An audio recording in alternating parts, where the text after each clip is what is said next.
Okay, my job is going to be to give a formal thank you. It's also not so much to give a summary, but to be a curmudgeon.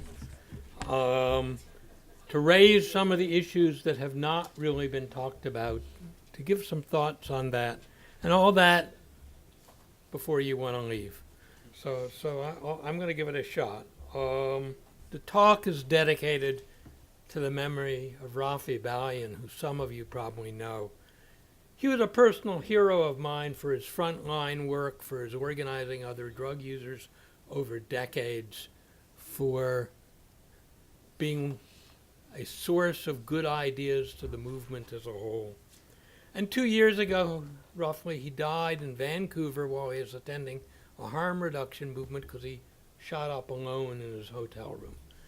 Beyond that, I don't know the details, and I haven't looked into them because, it's the heart that I want, not the mind here, that's really engaged.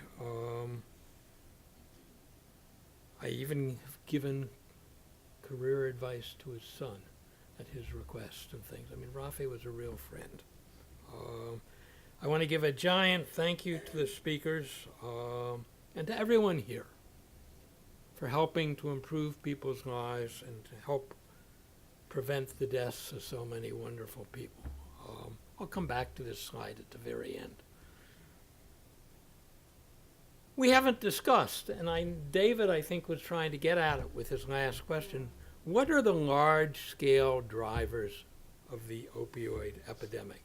What political, social, economic situations, the anxieties and traumas that they produced have made so many young people and older people willing to start using opioids and methamphetamines as well.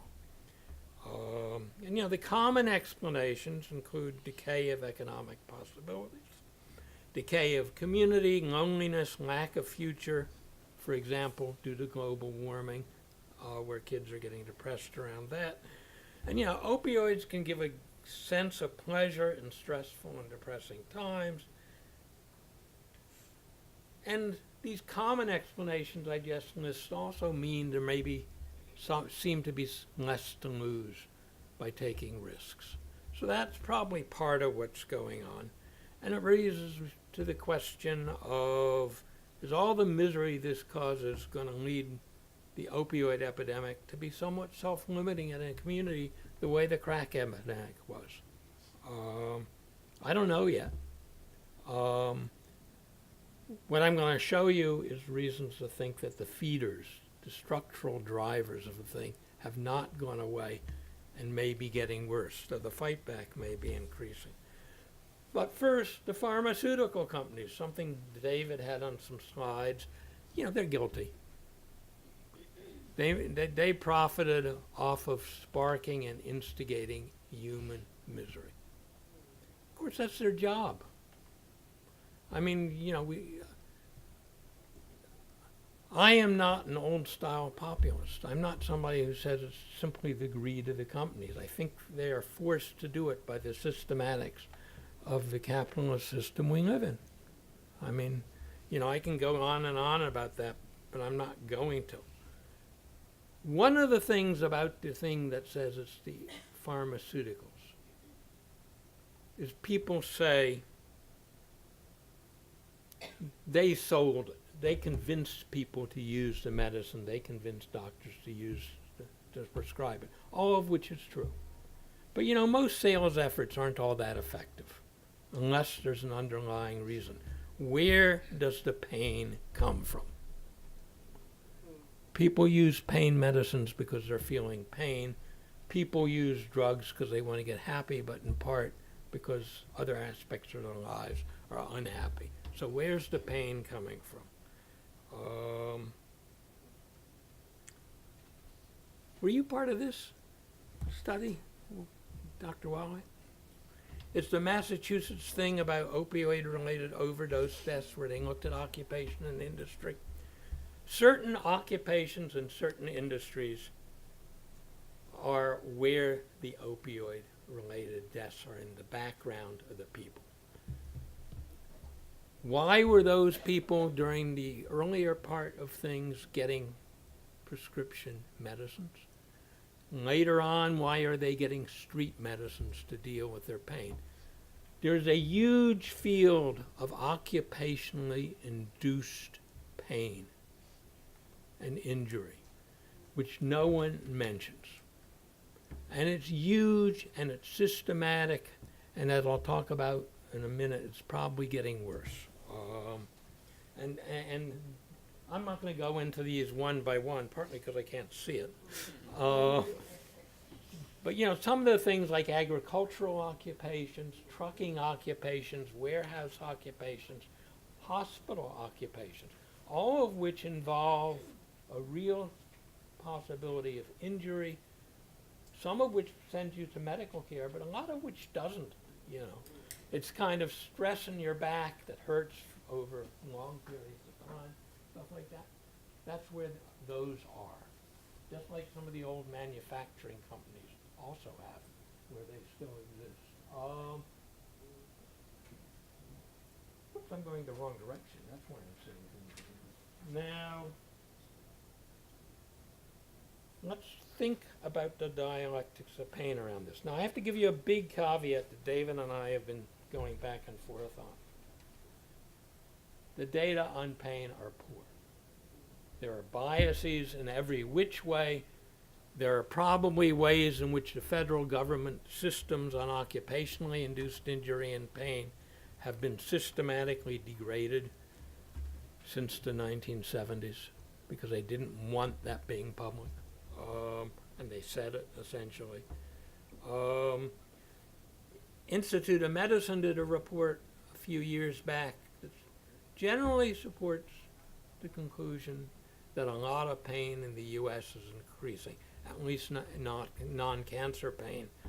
I will posit, and I will tell you when I read one of the slides Chris Jones showed, which was that the one Holly picked up on, the long-term increase slide. If you look at that carefully, there are certain inflection points, such as 1978. 1978 is very important in the history. It's a period when globalization was beginning to bite. The global competition was beginning to bite, where pressures on profit rates figured by some esoteric means. I'm not going to go into the detail. It's not over sales. It's essentially over invested capital. Began to decline fairly heavily. I mean, they've been kind of declining since the late 60s. In 95 or 6, it happened again after some pickup, and that's when you really begin to see some of these figures of injection drug use among young people, for example, beginning to pick up again, at least in large metropolitan areas.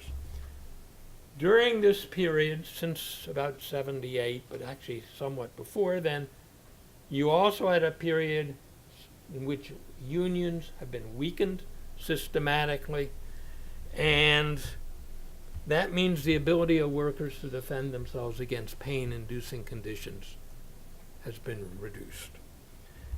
Workplaces, you have to work harder. Many people have to work 2 and 3 jobs, which leads to carelessness as well as stress and all the rest of it. A lot of the unemployed are working off the books part-time and not reporting it, and often at totally unregulated conditions. Think about an Uber driver. Think about what that does to their backs if you do that too much. The logistics industries, hospitals, you name it, they're all of them, for the lower level workers, fortresses of brutality getting worse. So there's pain. Whoops, I'm going to skip that. We talked about it. Actually not. I'm going to come back to it in a second. I'll go to it right now. There's been some increase in treatment. It remains woefully underfunded, and setting up certain kinds of treatment centers, the neighbors object and are often effective at stopping it. A lot of doctors aren't interested in learning. There are some reimbursement rates. There are complaints, as was mentioned today, that patients don't come, which makes you wonder why not. And that's a research topic. That is a mixed methods research project. Why aren't the patients coming? What's wrong with the doctors? What's wrong with the people who greet them when they come through the door of the unit? What's wrong with you name it? What's wrong with the treatments? From the perspective of the users. Doctors and their staffs, many of them fear being stigmatized. My daughter has done a lot of this stuff with drug users. She's been stigmatized sometimes for it. And of course, some doctors are stigmatizing towards people who use drugs. We need research on all of that. And I beg people here who are young and not like me to do it. Some people say the way to deal with it is to try to economic growth. Not going to work. Economic growth means increasing profits. Increasing profits means increasing speed up and all the rest of it. It might reduce, and to the extent to which people get jobs that are actually pay their living costs, that might have some positive effects. It might give some hope to some kids, for example.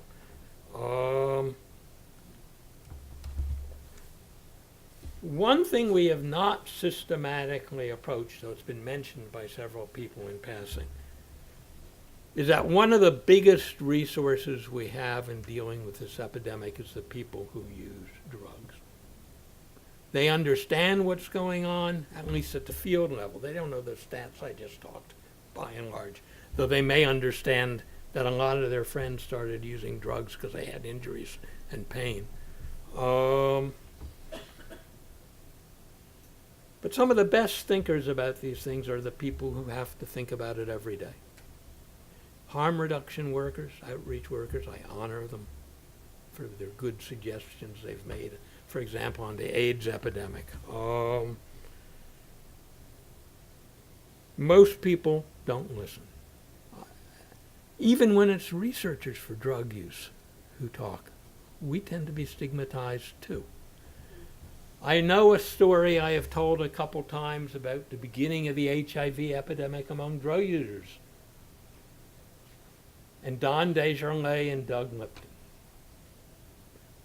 And they saw in some statistics and from a straight intelligence unit they had, that drug users were talking about a new form of walking pneumonia. This was the late 70s, guys. We could have known there was AIDS out there in the late 70s because the drug users did. And even researchers of the high quality of Doug and Don knew. But there was nothing they could do with it, realistically, to get the stuff mobilized. It took a thing in MMWR, 3 years later, 2 years later, I don't know, have an exact date.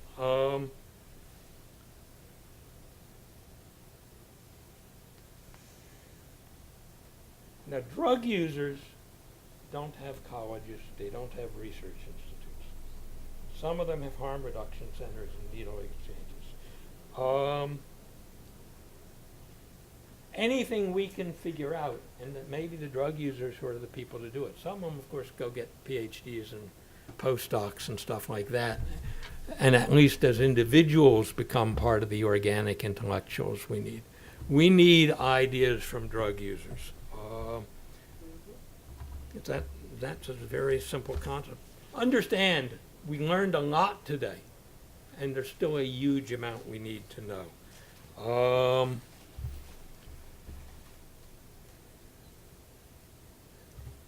I think I'm going to go off my slides other than that one, to just say a few thoughts from what people have said.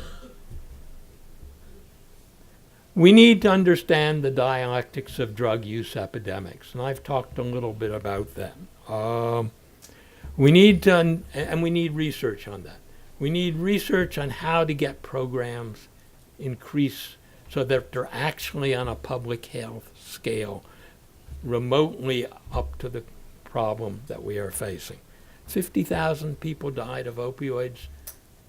25,000 other people died of other drug overdoses, and that's just of the people who actually got into the statistics, and not the middle class folks who, they just died. And we need to know why programs don't work well. There's a field called institutional ethnography. We need institutional ethnography of harm reduction programs, of treatment programs, of you name it. And they're all, there should be research money for all that. 3 issues that either were or should have been raised today are both political, public policy issues, and research issues. I just want to leave you with these thoughts. People talked about structural racism. How do we end it? It's easy to talk about information things about stigma. That's not the guts of structural racism, which has huge institutions that make profits off of it, huge numbers of people who believe it's right in one way or another. How do we make a dent in that? I talked about the one-way class war. How do we end that? I mean, we could make it 2-way. Is that the best way to go? And if so, how? And the one thing I don't think anyone's mentioned today, and it's a pity that the people from DPA have left. How do we deal with drug policy? A lot of what people have been saying here is stuff that decriminalizing drug use would really help. It might cause other problems, and that would require some research and some stuff, but maybe those problems are better than the current problems. And I've never been one to think it was a panacea. I mean, people are using drugs for reasons. Those reasons aren't going to go away. People are going to have problems with some of those drugs, even if it's legal. We found that out with prescription drugs, right? But how do we deal with those issues? Is there any research that helps? And if we do the policy changes, what research do we need? And most importantly, what research would actually help us learn how to mobilize forces to get some of these changes? And with that, I will move to my last slide, which is once again a giant thank you to you all for what you've presented and what you do every day. Thank you.